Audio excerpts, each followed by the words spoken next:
Bonsoir à toutes et à tous. Comme chaque semaine, vous revivez les temps forts de l'actualité de la semaine au sommaire de cette édition. Visite du chef de l'État Macky Sall avec son homologue Assimi Goïta. Ils ont eu à discuter sur les questions internationales. Depuis un certain temps, le gouvernement du Sénégal fonctionne sans poste de Premier ministre. Le prochain, quel devrait être son profil? La réponse sera dans ce journal avec l'analyste politique Mamadou Sy Albert. Ousmane Sonko déclare sa grande candidature, autant pour moi, aux élections présidentielles de 2024. La Sénélec menacée par une créance de 200 milliards de francs CFA. La fermeture de l'hôpital Aristide Le Dantec a suscité la colère du personnel. On en parlera. Et puis de nos jours, beaucoup de citoyens sénégalais peinent à assurer les 3 repas de la journée. C'est quoi véritablement le problème? Le vrai problème, les citoyens sénégalais se prononcent sur la question. À l'actualité internationale et la page sportive mettront fin à cette édition. Le développement, c'est tout de suite.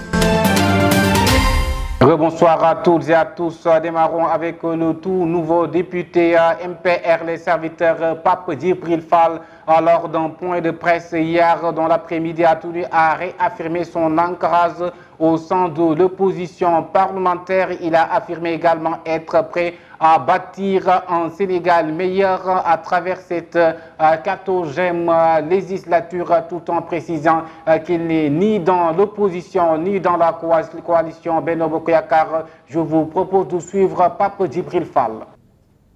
ñoo ngi wax askanu Sénégal ne leen nekkuñu fenn.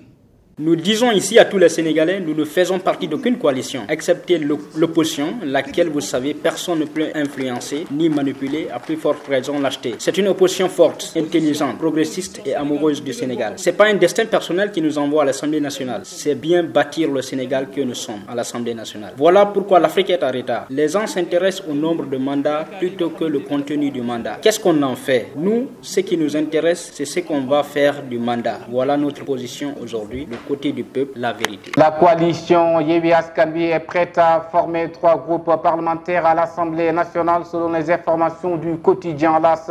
La décision est presque actée. Ainsi, Bara Gaye, Barthélémy Diaz et Birame Souleye Diop sont pressentis pour diriger les différents groupes, ce qui permettrait à l'opposition parlementaire de bénéficier d'un temps de parole suffisant. Le président Macky Sall a été en visite d'amitié à Bamako où il a rencontré son homologue Assimi Goïta afin de discuter sur les 6 internationaux dans une période où le Mali est en conflit diplomatique avec la Côte d'Ivoire. Plus de détails avec Abdoul Wahab. Le chef de l'État Macky Sall a quitté ce lundi Dakar pour Bamako pour, dit-on, une visite d'amitié et de travail. Le président en exercice de l'Union africaine et le président de la transition malienne Assimi Goïta doivent s'entretenir au cours d'un échange à huis clos au palais présidentiel de Djoliba avant un déjeuner officiel. Les 2 chefs d'État ont tout de même prévu de tenir une conférence de presse commune à l'issue de leur rencontre. Cette visite d'amitié et de travail, la première du président de l'Union africaine au Mali depuis la chute d'Ibrahim Boubacar Keïta en août 2020, intervient dans un contexte tendu entre les autorités maliennes et l'organisation panafricaine. Parmi les nombreux sujets à l'ordre du jour, le cas des 49 soldats ivoiriens arrêtés le 10 juillet sera au cœur des discussions. Le chef de l'État, son Excellence Macky Sall, joue donc une mission très difficile au Mali d'Assimi Goïta puisque Bamako place la barre très haute pour négocier avec la Côte d'Ivoire, accusée ouvertement d'une tentative de déstabilisation selon la garnison militaire de Kati, quartier général de la Junte. Macky Sall, quant à lui, est attendu au Tchad et au Gabon où il assistera aux activités commémoratives de la fête nationale du Gabon. Son retour est prévu pour le 18 août 2022. Un autre président, le président de PASTEF, Ousmane Sonko, a tenu hier une conférence de presse dans laquelle il a d'abord précisé qu'une formation sera faite pour les députés de Yewwi Askan Wi en vue de la rentrée à l'Assemblée nationale avant d'annoncer sa candidature pour la présidentielle de 2024 suivant Ousmane Sonko. ñu woote ci fan yi di ñëw Nous allons accompagner tous nos députés d'ici la fin du mois pour leur apporter cette formation qui les conduira à l'hémicycle. Ils vont recevoir 3, 4 ou 5 formations pour mieux les préparer et ça sera continuel. Si cela est fait, notre programme à nous, vous le savez, il nous reste 18 mois seulement avant la présidentielle de 2024. C'est vraiment pas beaucoup. Il faut aussi se pencher sur cette question. C'est pourquoi je tiens ici à annoncer ma candidature pour 2024. Cette candidature sera accompagnée des discussions avec les militants à la base et tous les Sénégalais parce que c'est d'une importance très capitale. La stratégie Yewwi Wallu a été bénéfique, payante lors des élections législatives du 31 juillet. Maintenant, son maintien reste un grand défi. Aujourd'hui, l'intercoalition semble être au bord de l'implosion. Même si les leaders essaient coûte que coûte pour sauver la face.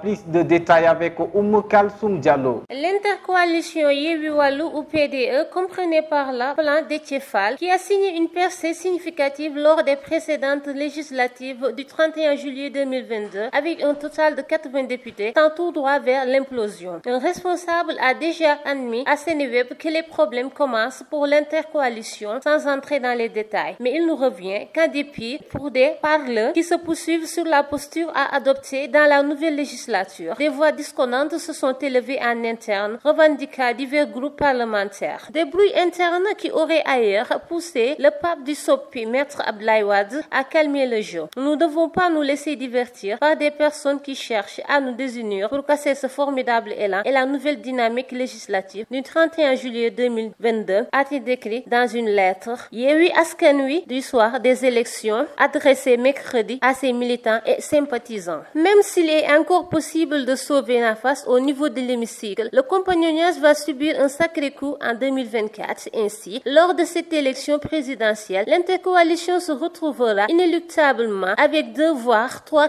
candidats. C'est du moins ce que réclament certains responsables qui envisagent des candidatures éclatées en vue de rogner sur la coalition présidentielle pour pouvoir se retrouver enfin au second tour, comme c'était le cas en 2012 lors du duel Macky Sall-Abdoulaye Wade. Pour les raisons de ces divisions, des responsables de la dite entité qui ne veulent pas être pessimistes se montrent quand même plus réalistes. À l'intercoalition Yewwi Wallu semble être au bord de la divorce. C'est le même constat de la plupart des citoyens sénégalais qui estiment que cette alliance n'a pas d'avenir, suivant l'avis des Sénégalais dans ce micro-trottoir réalisé par Penda Malik.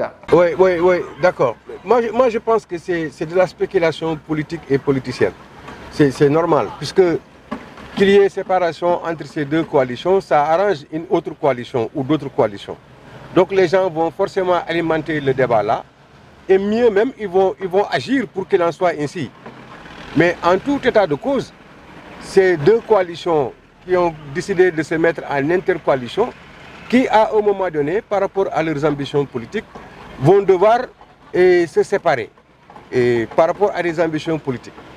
Maintenant, je pense que ces deux coalitions regorgent d'hommes d'expérience en politique et qui savent ce qu'ils veulent et qui sauront intelligemment, et même face à l'adversité devant des jours électoraux, ils sauront quand même encore se remettre ensemble pour faire ensemble ce qu'ils ont déjà fait et bien réussi. Maintenant, il est évident que la coalition au pouvoir, et ça les arrange que ça l'arrange que l'intercoalition s'éclate, c'est ce qui l'arrange, et ils alimentent ça. Et ils interviennent même comme ils peuvent pour qu'il en soit ainsi. C'est de bonne guerre aussi, on le comprend. Mais en tout cas de cause, je pense qu'on peut déjà, nous, citoyens sénégalais, nous réjouir du succès que cette intercoalition a pu donner et face aux résultats des élections législatives récentes. Et puis espérer qu'ils auront également, et pour l'avenir, la maturité et l'intelligence nécessaire pour savoir être ensemble. Et quoi qu'il advienne pour l'essentiel, et dans l'intérêt du Sénégal.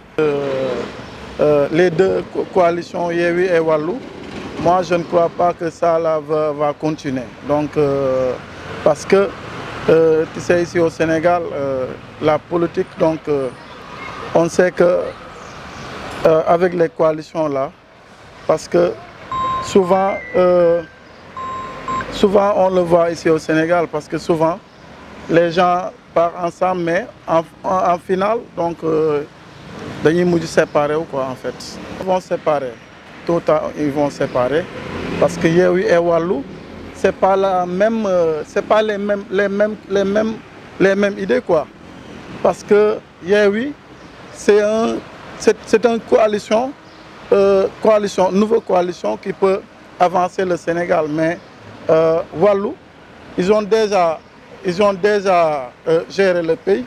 Donc Wallu, ils n'ont pas encore géré le pays. Ils sont là pour jouer le jeu, pour récupérer le pays, pour gérer le pays et pour changer aussi le pays. Le profil du prochain Premier ministre est difficile à définir, c'est l'avis de l'analyste politique Mamadou Sy Albert, en soutenant que celui-ci devrait avoir un vécu de l'État, un vécu de la gouvernance du pays. Je vous propose de le suivre. Comment envisager le profil du Premier ministre? C'est de partir de ce contexte, parce que le Premier ministre, il devra être un homme de confiance du président de la République. Il devra être quelqu'un qui a un vécu de la gestion de l'État, que ce soit la primature, le gouvernement, l'Assemblée, les relations avec les acteurs politiques. Donc c'est quelqu'un qui devrait avoir un vécu de l'État, un vécu de la gouvernance du pays. Évidemment, si on dit vécu, ça veut dire une expérience politique, une expérience administrative, une expérience du développement, un homme capable d'écouter et d'organiser une feuille de route pendant 2 ans. Ça veut dire que pour moi, le profil, il sera politique, il sera technocratique, il sera également un homme capable d'écoute de sa société, des acteurs politiques, des acteurs sociaux et culturels. Voilà un peu le profil idéal en tout cas, d'autant que le président Macky Sall est actuellement président de l'Union africaine. Il aura besoin d'un PM capable de le seconder dans sa fonction de président au Sénégal, mais également d'un Premier ministre capable de le soutenir dans sa politique africaine. Dans cette semaine, le 15 août a été marqué par la fête de l'Assomption, une fête catholique qui symbolise l'élévation et la présence au ciel de la Vierge Marie, Mère de Jésus. Une journée marquée par de nombreux événements et cérémonies. Plus de détails avec Léna Mbaye. Le 15 août marque la célébration de l'Assomption de la Vierge Marie. Les catholiques célèbrent la montée au ciel de Marie, Mère de Jésus. La fête de l'Assomption, fixée au 15 août dans le 5e siècle, célèbre la mort, la résurrection, l'entrée au ciel et le couronnement de la Vierge Marie.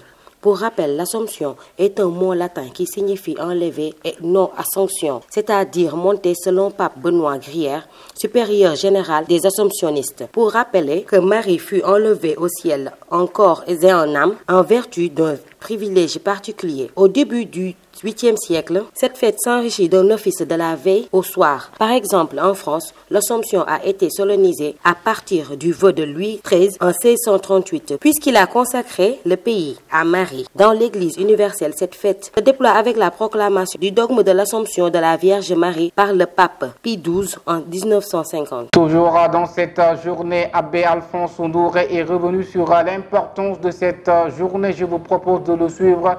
Il est joint au téléphone par notre reporter. La solennité de l'Assomption est célébrée donc tous les 15 août et nous commémorons en cette occasion la montée au ciel de la Vierge Marie. C'est une solennité. Une solennité, eh bien, c'est une des manières de pouvoir donc se rappeler, célébrer et donc un événement très important dans l'Église. Et cette solennité-là, eh bien, nous ramène à l'image de la Vierge Marie, à qui Dieu a donné la grâce inouïe de l'élever au ciel, corps et âme. Dans les Écritures, dans l'Ancien Testament particulièrement, nous avons des phénomènes de ce genre où le prophète Élisée a été élevé au ciel, corps et âme également. L'ascension de notre Seigneur Jésus-Christ est aussi une élévation au ciel. Mais il faudra faire la distinction entre l'ascension et l'assomption. L'assomption vient du latin assumere qui veut dire élever, monter. Et c'est Dieu qui fait monter la Vierge Marie au ciel. Elle n'a pas connu la corruption du tombeau. Et cette grâce que Dieu lui accorde, eh bien, va rejoindre ce que la Vierge Marie avait dit en réponse à l'adresse de l'ange. Eh bien, rien n'est impossible à Dieu. Rien n'est impossible à Dieu. Voilà pourquoi cette grâce inouïe que l'Église célèbre depuis des siècles maintenant, eh bien, est élevée à cette dignité qui fait qu'il y a des processions, il y a des messes qui sont célébrées autour de la figure de la Vierge Marie. La société téléphonique Expresso a entamé un licenciement partiel de quelques travailleurs au sein du groupe pour des raisons économiques, mais cela n'est pas du tout du goût des travailleurs de la société qui dénoncent une mauvaise gestion suivant le coordonnateur délégué Expresso. La société dans laquelle nous travaillons, c'est-à-dire Expresso, il y a un projet évoqué depuis le 25 juillet dernier. C'est un projet portant sur licenciement pour motifs économiques. L'entreprise dit être dans des situations économiques très difficiles qui lui contraignent de licencier quelques salariés afin d'alléger la masse salariale. Mais nous qui travaillons ici savons réellement qu'il y a une évolution dans l'entreprise. Donc nous avons eu des rencontres avec l'inspection du travail. Si l'entreprise veut se séparer de certains d'entre nous, alors que ce soit négocié. Le Parti démocratique sénégalais dénonce avec rigueur la vente d'une partie du domaine foncier de l'hôpital Aristide Le Dantec et annonce la mise en place d'une commission d'enquête parlementaire sur la question. Le manque de transparence ou du montage financier est pointé du doigt. Nous restons toujours dans ce sujet, fermeture de l'hôpital Aristide Le Dantec. Une partie de son personnel de santé n'est pas d'accord avec la vision du chef de l'État de vouloir réhabiliter l'hôpital avec un plan constitué d'immeubles de 6 paliers. Nous écoutons successivement le syndicat des acteurs de la santé et le directeur des établissements publics de santé. Ils sont venus à l'urologie pour démonter les matériels. Les malades doivent être opérés. Il y avait des malades programmés qui doivent être opérés. Donc il n'a aucun droit de fermer le bloc central. Depuis 19h, depuis hier à 19h, ils ont coupé l'eau du robinet. Vous croyez que ça c'est normal? Tout ça, ça prouve que ces gens-là, ils sont en train de faire du sabotage.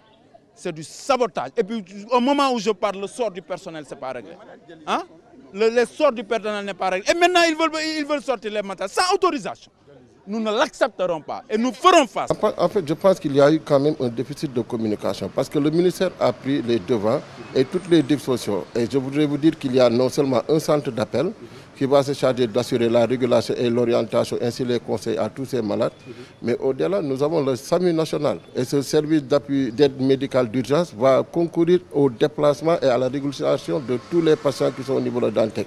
Nonobstant le fait que déjà les moyens de l'hôpital vont nous aider à assurer le transport et leur hospitalisation dans d'autres hôpitaux. Pour le député Guy-Marie Sagna qui a tenu une conférence de presse au mercredi où il a tenu à s'exprimer sur la situation actuelle du pays, il a pointé du doigt le mauvais traitement du personnel de l'hôpital Aristide Le Dantec et annonce une marche pacifique ce samedi à Guy-Marie Sagna que nous suivons. Nous devons changer de cas. Regardons un peu en arrière. Nos souffrances un peu partout sur tous les plans. Les personnes handicapées, les hommes de tenue, auxiliaires de police. Nous sommes payés à 90 000 francs par mois. Nous avons pénitentiaires qui n'ont aucun statut. Ils rentrent en possession de nos terres et ils revendent tout, même les bordures de mer. C'est pas normal. Ces gens se permettent ensuite d'aller en Mauritanie ou en Guinée-Bissau dans des prisons pour faire de la diplomatie. Ils ont créé de l'anarchie dans nos hôpitaux ici au Sénégal. Nous abandonnons à notre sort ensuite. Ce qu'ils font ici, c'est tuer les gens. Voilà ce qu'ils ont fait aujourd'hui à l'hôpital Aristide Le Dantec. C'est pourquoi nous vous invitons à une marche pacifique de la place de l'Obélisque à la RTS ce samedi avec le collectif de défense de l'hôpital Aristide Le Dantec. Après cette polémique dans le cadre de la rénovation de l'hôpital Aristide Le Dantec, Madame la ministre de la Santé et de l'Action sociale a tenu à apporter des précisions quant à la qualification des travaux et promet le respect de la déontologie médicale suivant Marie-Khemesse Ngom. Boo demee tey dialysé yi Dans la maternité, il n'y a plus personne, la pédiatrie également. Dans certaines allées, un caterpillar peut passer sans rien détruire, car on a tout fait dans une planification. Il y a également au niveau de la radiothérapie, on ne va pas prendre n'importe qui, surtout ceux qui viennent de débuter. Nous, on a fait la faculté mythique de médecine de pharmacie. Nous sommes des Sénégalais puritains. On ne peut prendre des malades, les jeter et les laisser en peinture. Nous, ça, on le jure, on ne le fera pas. En réalité, ce qui est important, ce n'est pas là où les malades iront. L'important, c'est qu'ils vont et seront soignés. C'est ça qui est important. Et c'est ça ma mission. Et c'est la mission de ceux qui m'accompagnent également. Et quand je dis moi, je dis le ministère de la Santé. Merci bien. Après l'hôpital Aristide Le Dantec, un autre hôpital, l'hôpital Dalal Jammeh, avait été ciblé pour recevoir quelques services du désormais hôpital Aristide Le Dantec en rénovation. Le directeur du centre hospitalier Dalal Jammeh confirme avoir été saisi, mais précise que tout n'est pas rentré dans l'ordre. Je vous propose de suivre Monsieur Daf. Effectivement, le centre hospitalier national Dalal Jammeh fait partie des hôpitaux qui ont été ciblés pour recevoir quelques services de l'hôpital Aristide Le Dantec. Parmi ces services, on peut noter la dermatologie, l'oncologie pédiatrique, une partie de la chirurgie, une partie de l'orthopédie, une partie de la parasitologie, une partie de l'immuno et également une partie de l'anapathie. Alors, tous ces services n'ont pas déménagé en même temps. Il y en a pour qui les activités ont démarré dans cet hôpital. C'est le cas de l'oncopédiatrie, de la chimiothérapie pédiatrique, mais également de la dermatologie. Il y en a pour qui les équipements sont arrivés, mais ne sont pas encore installés. Il s'agit des laboratoires, je veux dire anapath, immuno et puis parasito, et également une partie de l'ophtalmologie. L'asthme est une maladie dangereuse qui provoque une inflation chronique des voies respiratoires et qui continue de faire des ravages. C'est la raison pour laquelle le service Sophia de l'assurance maladie accompagne les malades souffrant de cette anomalie. Autant pour moi. Plus de détails avec Kalfoum Diallo. L'asthme vient du grec azé et qui signifie respirer difficilement, ce qui est logique car il provoque une inflammation chronique des voies respiratoires, ce qui rend étroite et plus difficile à travers eux. Les gens souffrant d'asthme sont ceux qui sont généralement déclenchés par quelque chose dans l'environnement qui provoque les cellules immunitaires à cause d'une inflammation des poumons, ce qui peut rendre les voies respiratoires encore et encore plus étroites et mettre potentiellement la vie des patients en danger. Depuis 2018, le service Sophia de l'assurance maladie accompagne sur l'ensemble des territoires les personnes souffrant d'asthme. Plus de 115 000 en 2022. Ce service les aide à mieux connaître leur maladie et à adapter leurs habitudes pour améliorer leur qualité de vie. Il intervient en complément du médecin traitant et des autres professionnels de santé en proposant une information approfondie sur l'asthme ainsi qu'un soutien et des conseils adaptés aux besoins de chacun. Les infirmiers conseillers en santé du service Sophia sont présents pour accompagner les adhérents dans l'évaluation du niveau de contrôle de leurs asthmes, leur permettre de comprendre les traitements et les modes d'utilisation ou encore de connaître leur maladie et les facteurs déclenchants afin d'éviter les crises et d'améliorer leur quotidien. L'asthme peut être provoqué comme la pollution du tabac, des interventions dans les écoles pour informer des enfants sur la maladie ont été faits, etc. De collecte de fonds était également présent. En France, l'association Asthme et Allergies avait organisé pour l'occasion une conférence en ligne sur leur page Facebook Asthme, lutter contre les difficultés, animée par les professeurs Gilles Garcia et Nicolas Roche. Il était également possible de retrouver sur le site et les réseaux sociaux de l'association de courtes vidéos dans lesquelles figurent des témoignages, des conseils des personnes asthmatiques et des professionnels de santé. Le basketteur sénégalais Gorgui Sy-Dieng a procédé à dimanche à Kébémer à la pose de la première pierre de l'hôpital de sa ville natale. Devant les autorités de la ville, le coût de l'hôpital s'élève à 4 milliards de francs CFA et les travaux vont durer à 18 mois. Il appelle ainsi tous les compatriotes à faire comme lui et ne pas tout attendre de l'État. Je vous propose de le suivre. Donc, c'est pas la première fois. C'est un projet qu'on a longtemps voulu et c'est pas la première fois qu'on fait ce genre d'actes ici à Kébémer. Je l'ai fait parce que j'avais amené ici des matériels médicaux pour le district sanitaire, mais malheureusement, c'était pas compatible. Et depuis lors, ces matériels sont là sans fonctionner et cela peut les endommager. J'appelle ainsi à toutes les personnes de bonne volonté et qui ont les moyens à venir faire comme moi et ne pas tout attendre de l'État. Le Sénégal est un pays sous-développé, donc tout le monde doit apporter sa pierre pour construire notre pays. Depuis 4 mois, les membres du cabinet du maire de Dakar, Barthélémy Diaz, n'ont pas reçu aucun salaire. Le préfet de Dakar et le ministre des Finances et du budget, Abdoulaye Daoud Diallo, sont à l'origine de cette situation. Rapportent tous les échos ce jeudi. Guy Marius Sagna, capitaine Oumar Touré et compagnie vont devoir prendre leur mal en patience en attendant qu'une solution soit enfin trouvée. Trafic de drogue constaté à l'université Assane Seck de Ziguinchor. En effet, un militaire a été pris en flagrant délit dans l'espace universitaire en possession d'un sac contenant une importante quantité de chanvre indien par les vigilants faction au portail. Le syndicat autonome de l'enseignement supérieur demande pour que cette affaire soit tirée au clair. La jeunesse de la commune de Niafet a organisé une marche pacifique dans les grandes artères de cette localité. Cette manifestation fait suite au meurtre de leur jeune frère Mohamedou Lamine Dramé, tué par la police allemande à Dortmund. Ces jeunes réclament justice à leurs défunts frères et pour également l'auteur du membre soit puni conformément aux dispositions des lois en Allemagne, suivant leur porte-parole du jour. Nous marchons d'abord pour dénoncer cela, mais nous marchons aussi pour exhorter au gouvernement du Sénégal d'éclairer la lanterne sur ce meurtre qui est purement raciste. Parce que si ce jeune était blanc, il n'allait pas tirer. Il n'allait pas l'aborder ainsi. C'est parce qu'ils sont purement racistes que cela soit ainsi. Maintenant, nous réclamons justice pour notre défunt frère. Nous voulons que l'État s'imprègne davantage.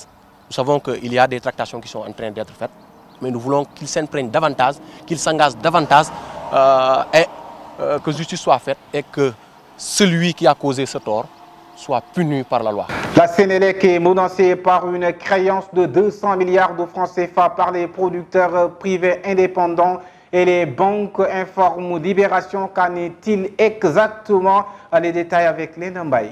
La Sénélec est menacée par une créance de 200 milliards de francs CFA par les producteurs privés indépendants et les banques. Renseignent nos confrères de Libération. Et d'ajouter que les producteurs privés indépendants qui vendent l'électricité à la Sénélec ont servi une mise en demeure à la société nationale. Pire, le journal souligne par ailleurs que dans l'impossibilité d'emprunter aux banques, Sénélec affiche une trésorerie très tendue, accentuée par le non-paiement des gros factures dues par l'IMAC, AIBD, Souma et plusieurs structures étatiques. Avant de révéler que la centrale flottante des Turcs de Car Power coûte 13 milliards de francs CFA. L'autorité de régulation des postes et télécommunications fait face à une demande très forte de fréquences en bande FM. Mais le directeur général de l'ARTP signale une forte saturation autant pour moi de bande FM dans la capitale et menace de retirer certaines fréquences. Je vous propose de suivre Abdouli.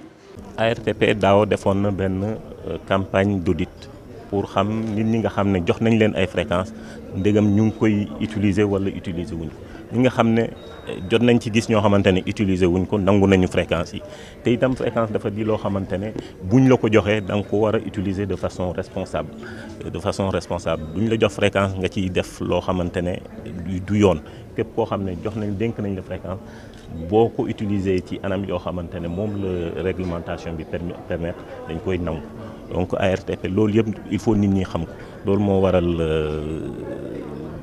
échange de communication boobu moom moo waral tey ñu ndaje fii. ci bande FM bi effectivement xam nga tey képp ku jóg rek bëgg na am rajo fii à Dakar amatuñu ay fréquences dans la bande FM daaw defoon nañ ni mu ko waxee léegi benn campagne d'audit dinañu continuer aussi def yeneen campagne pour que ñi nga xam ne ñu ngi yor ay fréquences utiliser wuñ ko ñu nangu ko jox ko ñi nga xam ne soxla nañ ko parce que fréquence tam dañ koy liggéeyee nit ñi dañ koy liggéeyee di ci créer ay emplois di ci créer de la richesse donc les fréquences dormantes yoo xamante ne joxe nañ ko te utiliser wuñ ko jotoon nañ ci nangu yeneen dinañ def yeneen campagne pour seet ñi nga xam ne jox nañ leen dénk nañ leen fréquence. La journée internationale de l'aide humanitaire est célébrée. C'est une journée qui revêt une importance capitale et qui permet de venir en aide les populations qui traversent une crise. Plus de détails avec Oumou Kalsoum Diallo. Ce vendredi-ci, 19 août, est célébrée la journée mondiale de l'aide humanitaire. Dans de nombreuses régions du globe, les humanitaires travaillent parfois au péril de leur vie, souffrant dans l'anonymat le plus total. Même s'ils accomplissent un travail de fourmi, leurs interventions sont indispensables et permettent souvent à des populations frappées par des catastrophes de retrouver un minimum de dignité. L'ONU a promulgué le 19 août, journée mondiale de l'aide humanitaire, en espérant sensibiliser l'opinion publique à l'assistance humanitaire et à la nécessité de soutenir ces actions partout dans le monde. Vos dons représentent beaucoup. Un don, même minime, peut représenter beaucoup. Donc, s'il est bien utilisé sur le terrain, montrez notre solidarité avec ceux qui souffrent. Ils représentent ce qu'il y a de meilleur dans la nature humaine, mais leur travail est tout de même dangereux. Monsieur Ban Ki-moon, secrétaire général de l'ONU, à l'occasion de la journée mondiale de l'aide humanitaire de 2010, nous révèle ses propos. Nous restons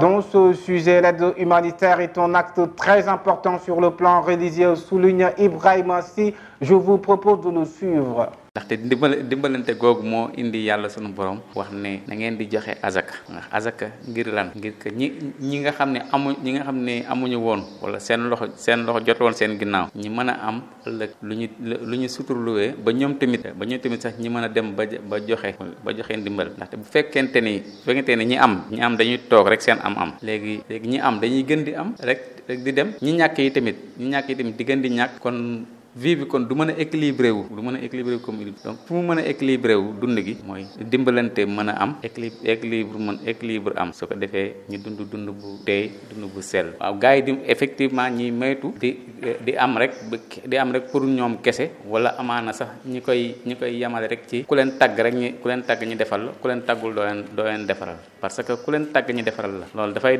dem ba pousser nit ñi ci ñi ñi amaana jaay seen ngor jaay seen dignité ndaxte bala nga naan naam da nga fay ne te bala ngay wax ak malaaka wax ak nit léegi bu nit ñi gisee ne kat koo taggul amaana doo dund dañuy obligé rek après dem di taggaate mooy comme niñ koy waxee rek di soxluwaate waaw jaay seen ngor lu ko waral ndaxte kenn dimbaliwul kenn te nit ñi bëgg nañu dund foog ñu obligé rek jaay seen ngor ñi nga xam ni xëy na seen iman tollul foofu ñu jaay seen ngor ba pour mën a dund waaye toujours nag ñi am iman bu ñuy dee sax dañuy dee ci kaw ngor